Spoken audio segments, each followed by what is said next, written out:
Gədəbəyin dağları, qayaları, her bir taşında bir efsane yatar. Suların sessizliği, küleğin ağrısı, sözler sessiz ama herkese çatır.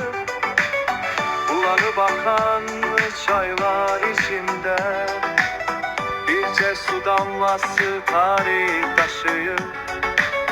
Bir zamanlar böylen geldimizde Gədəbəyin netli kalır yaşayır. Karşıma sak o zamanlar çobanların mahnısı, külekle bir yerde gelip kulağıma.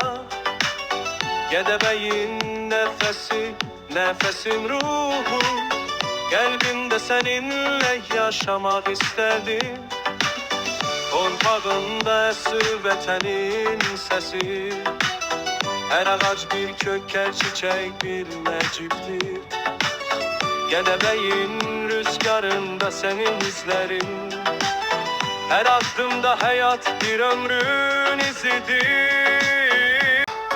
Her bir taşında bir efsane yatar. Suların sessizliği, küleğin ağrısı, sözler sessiz ama herkese çatır. Çıktı dağlar, o dağlar ki geçmişin izlerini taşıyır.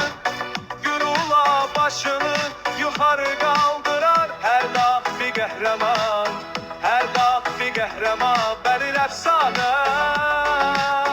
O zamanlar çobanların mahnısı, külekle bir yerde gelip kulağıma. Gədəbəyin nefesi, nefesim ruhum, kalbimde seninle yaşamak isterdim. Torpağında esir vetenin sesi, her ağaç bir köker, çiçek bir neciptir. Gədəbəyin rüzgarında senin izlerin, her adımda hayat bir ömrün izidir.